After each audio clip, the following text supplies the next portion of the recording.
ইজা মাতাল ইনসানু ইনকাতা আনহু আমালুহু, মারা যাবেন, সাথে সাথে আমলের দরজাগুলো। এবার কবরে গিয়ে মাথা ঠুকে ঠুকে 1000 বার তওবা পড়লো, আর গুনাহ মাফ হবে? সে খাতা খোলা না বন্ধ? এবার কি হবে? আপনার কে যাবে? আপনার কবরে কে যাবে? ছেলে কদিন যাবে? 2 দিন 3 দিন, 1 সপ্তাহ 2 সপ্তাহ। তারপর বাপের কবর কোনটা সেটাই ছেলে ভুলে যাবে। ওই দিকে মনে হচ্ছে একটা ছিল, এইটা না ওইটা ঠিক বুঝতে পারছি না, বুঝলি একটা হবে এর মধ্যে, দুটোর মধ্যে একটা। তওবা করেন, হাঁটি দিলে তওবা করেন। আমার নবী আল্লাহ বেগুনাহ করার পরও সারা দিনে 100 বার তওবা করতেন। আস্তাগফিরুল্লাহ ওয়া আতুবু ইলাইহি। তওবা অনেক রকমের আছে। আস্তাগফিরুল্লাহাল্লাযী লা ইলাহা ইল্লা হুয়াল হাইয়ুল কাইয়্যুম ওয়া আতুবু ইলাইহি। নবী আমার বলে, বাবা সাহাবারা, আমার উম্মত সারাটা দিনে 100 গুনাহ করতে পারবে না, তবে এরা যদি ইচ্ছা করে আল্লাহর কাছে তওবা করে 100 গুনাহকে এরা মাফ করে নিতে পারবে। জোরে বলো, একটু মহব্বতে বলা যাবে না? আপনি খালি হিম্মতটা দেখান, আল্লাহ যা করেছে আল্লাহ মাফ করে দাও, আমার অন্তর থেকে শয়তানের ধোঁকা থেকে আল্লাহ হেফাজত করো, আমি আজকের পর থেকে এই গুনাহ আমি আর করব না খোদা। কবরে যান, দিল যদি পাষাণ হয়ে যায়, মাঝে মাঝে বাপ দাদুর কবরের পাশে গিয়ে দাঁড়ান। কবরস্থান জিয়ারত করলে অন্তর নরম হয়, মরণের কথা খেয়াল হয়। যার অন্তরে মরার কথা খেয়াল হয় তার দ্বারাই গুনাহ কম হয়। যাবেন আর দেখবেন, ভাববেন, ওহ কি জায়গা, একটা জানালা নেই, একটা দরজা নেই, একটা পাটি নেই, একা শুইয়ে দিয়ে চলে এসেছে, কি অবস্থায় আছে, কি করছে, চতুর্দিক দিয়ে পোকা বিচ্ছু, পোকা চতুর্দিক দিয়ে ঘিরে আছে, কি অবস্থার মধ্যে বাপটা আছে। ভাববেন যে ব্যক্তি নিজের বাপকে খাটিয়া কাঁধে করে নিয়ে কবরস্থানে নিয়ে গিয়ে শুইয়ে দিয়ে এলো, যেই ছেলের বাপ মারা গেল, বাপের লাশ কবরে দিয়ে আসার পরও যেই ছেলে নামাজি হতে পারলো না, ওর নামাজি হওয়া বড় কঠিন। বাপকে শুইয়ে দিয়ে এসেও ছেলে নামাজি হতে পারেনি, ওই ছেলে নামাজি হওয়া বড় কঠিন, ওই হিদায়েত হওয়া বড় কঠিন। বুঝলে? আল্লাহর সাথে দোস্তি করেন, মাটির সাথে দোস্তি করেন, অহংকার রিয়া ফকর নয়, মাথা নত করে হাঁটেন। জানবেন ঢুকতে হবে কোথা? তাহলে আগে থেকে বন্ধুত্ব করে রাখা, একটু দোস্তি করে রাখা, পা টিপে টিপে হাঁটা, মাটির ওপরে মিথ্যা কথা, জুয়া খেলা, তাস খেলা, এই মাটির ওপরে দাঁড়িয়ে মিথ্যা সাক্ষী দেওয়া, এই মাটির ওপর দাঁড়িয়ে বাপ দাদু বড়দের সামনে বিয়াদবি গালাগালিজ করা, সব মনে রেখে দেবে। যখন ঢুকবে সুদে আসলে তুলে নেবে, একদিকের পাঁজরের হাড় আর একদিকে ঠেকিয়ে গোটা শরীরের হাড়টাকে বালু করে ফেলবে। দাখতে কবর, কবরের পেশানি। তওবা করে। হযরতে সুলাইখা যখন হযরতে নবী ইউসুফ আলাইহিস সালামকে গুনাহ করার জন্য যখন দাওয়াত দিয়েছিল,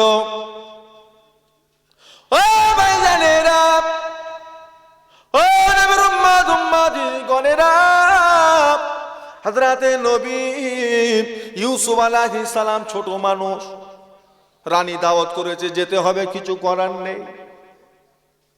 ঘরের মধ্যে টেনে টেনে ঘরের মধ্যে প্রবেশ করিয়ে প্রথম দরওয়াজা পার করে তালা মেরে দিল।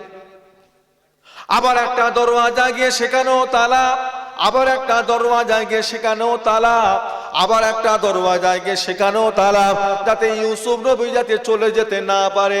এক একটা তালা দিয়ে এমনি করে 10-12টা দরজার ভিতরে প্রবেশ করলেন। 10-12টা দরজার ভিতরে প্রবেশ করে জুলাইখার নিয়ত ছিল খারাপ, জুলাইখার মনটা ছিল খারাপ, নিয়তটা ছিল খারাপ। তার ভিতরে যখন আল্লাহর নবী হযরতে ইউসুফ আলাইহিস সালামকে যখন বাজে ভাবে তাকে ধরতে গেলেন, হযরতে নবী ইউসুফ হিম্মতটা দেখিয়ে দিয়ে তালা লাগা দরওয়াজার দিকে ছুটা আরম্ভ করে দিলেন।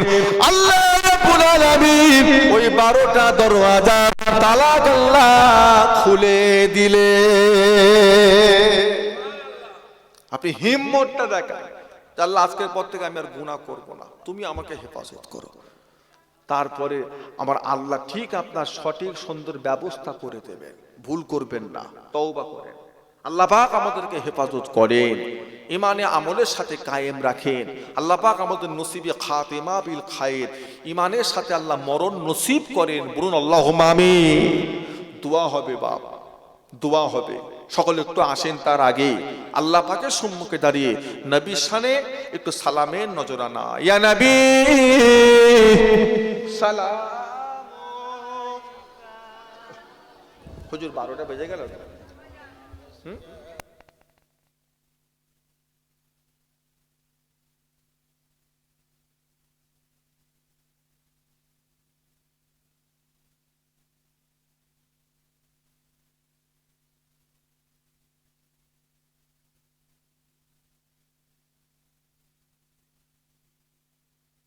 সকলে ভিতরে আসেন, দোয়া হবে, আখরি মোনাজাত হবে। গ্রামবাসী ভিতরে আসেন, এই ভিতরে এসো। আজকে আমাদের মাহফিলে আপনাদের সকলের জন্য তাবারুকেরও ব্যবস্থা করা হয়েছে। আপনারা সব সাহায্য সহযোগিতা করেছেন। মাহফিলের তাবারুক নিয়ত করে খাবেন। মাহফিলের তাবারুক, তাবারুকেই বরকত, নিয়ত করে খাবেন। আল্লাহ পাক বিমারকে সেবা করবেন। এটা কোনো খেলাধুলার খাওয়া নয়। আজকে মেহমানদারি করা হবে, মিলাদুন নবীর মেহমানদারি। সকলে ভিতরে চলে আসে। বিসমিল্লাহ। তালা আল বদরু আলাইনা মিন শানিয়াতিল বিদাই ওয়াজাবা শুকরু আলাইনা মাদা লিল্লাহ আহিদাই ইয়া নবী সালামু ইয়া রাসূল সালামু আলাইকা ইয়া হাবিব মাওলা সালামাতুল্লাহ আলাইহি। পড়িল আল্লাহ আর বাণী, পোহালো দুঃখে আয় রজনী, হইল জগৎ নুরানি, আমেনার নয়ন ওনের মনি, ইয়া নবী সালামু ইয়া রাসূল সালামু ইয়া হাবিব সালামু সালাম।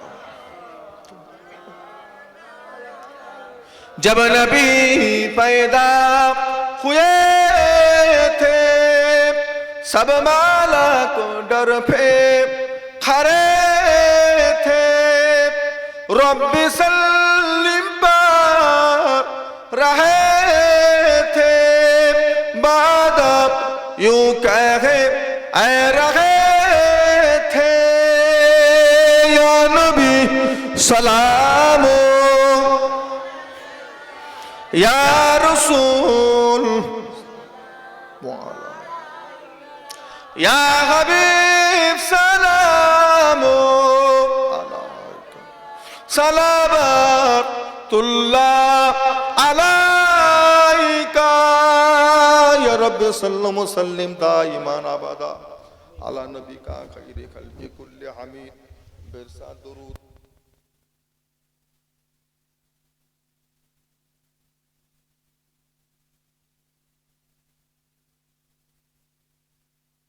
बलगल उला बिकमालिही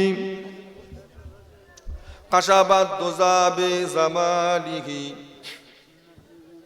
हसनत जमियो खिसालिही सल्लु अलैहि।